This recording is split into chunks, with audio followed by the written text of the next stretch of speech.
guys, John, Common Sense Outdoors. What I want to talk today about is if you have a nice forged steel and you like to use flint and steel and that's part of your gear, that's awesome. As far as a survival kit goes, that forged piece of steel, for starters, regardless of how big the flint is heavy, bulky, and takes up quite a bit of space in a survival kit. So what I want to talk about today is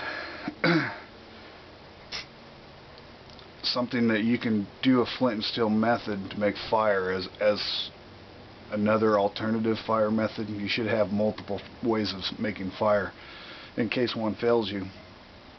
You know, even though a ferro rod is pretty fail-safe, it never hurts to have more options.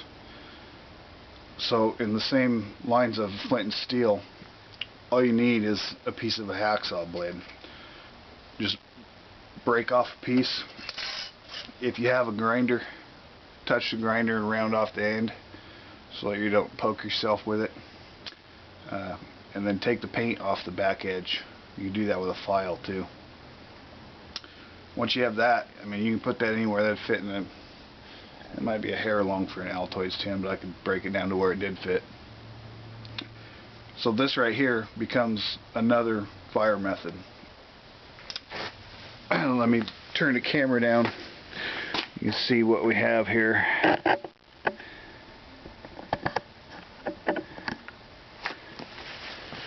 The reason this becomes another fire method is you can find quartz anywhere. You don't even have to carry flint or chert or something that throws a spark, because you can find quartz. So by putting this piece of hacksaw blade in your kit, if you look around a little bit, you can find a piece of quartz. This is a big piece. This is my flint bopper, but you could do the same thing with another rock and just smack it. Get a chunk, several chunks off that. Get a chunk off with nice jagged edges.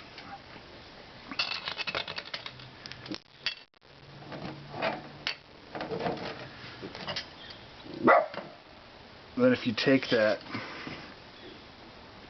piece of hacksaw blade and you find a nice jagged edge,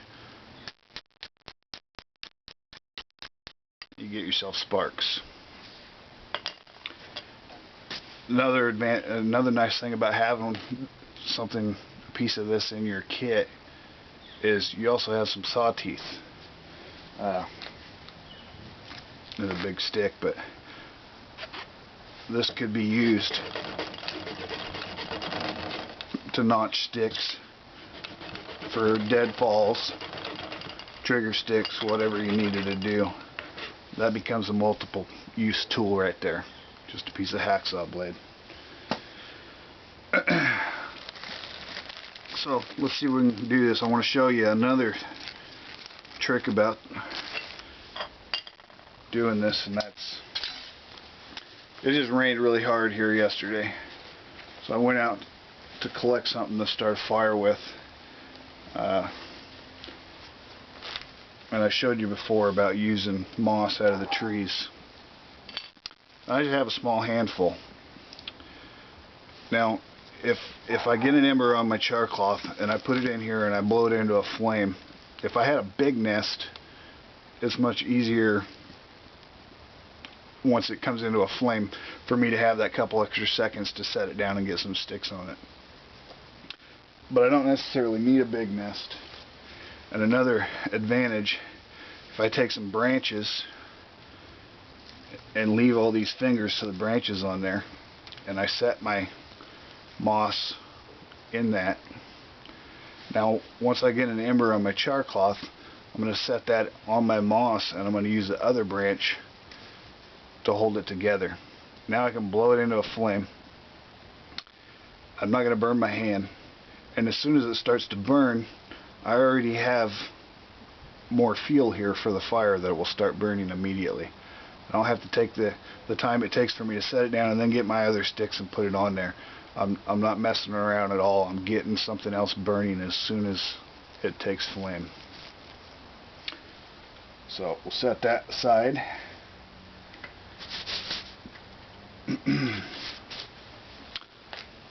Now it's true, you probably heard the saying, it only takes a spark to get a fire going. The trick is catching that spark. So I have a nice jagged edge right there. I'm just going to hold my char cloth underneath that edge and try to throw a spark onto it.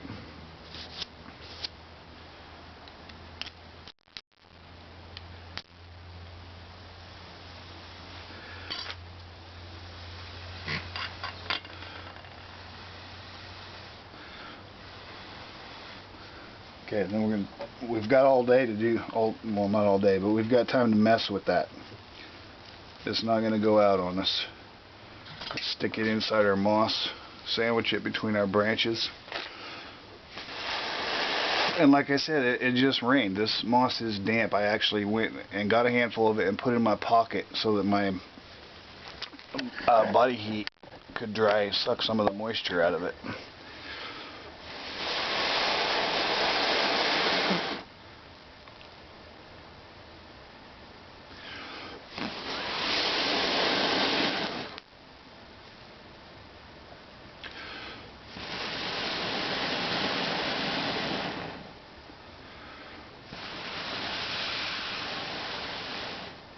You can tell that moss is damp, doesn't want it to quite take off. So if I was trying to hold this nest right now, I'd be burning my hands.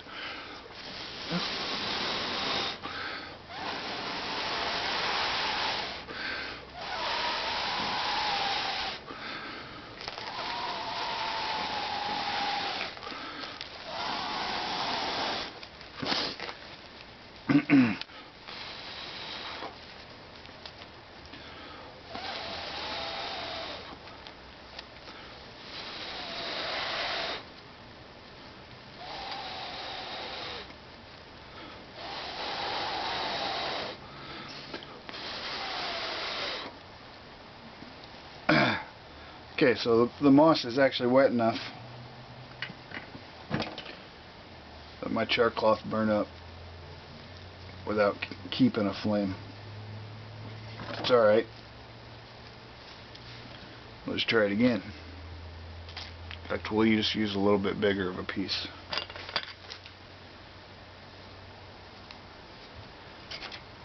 A little bit bigger of a piece of char cloth will just give me more time. It'll burn longer.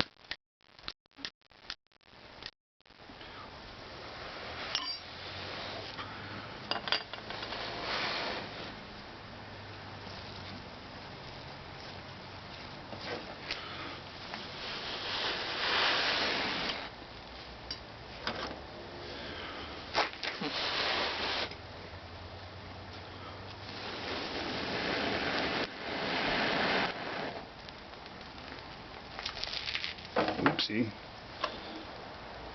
I didn't hold on to that very well.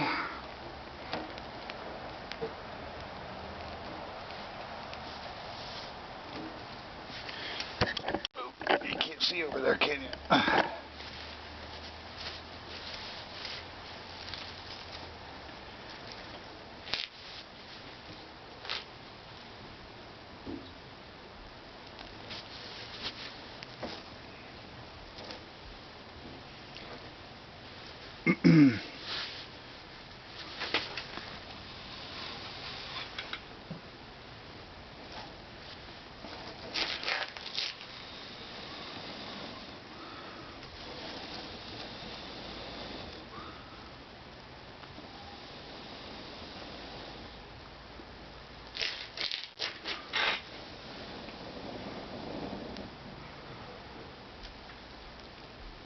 That's a lot wetter than I thought it was.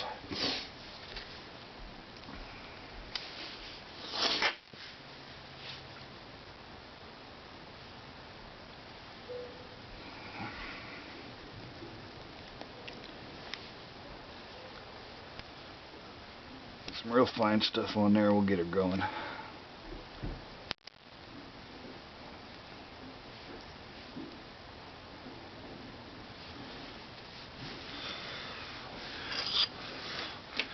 So guys, there you have it. I mean, it's not roaring yet, but it'll take off.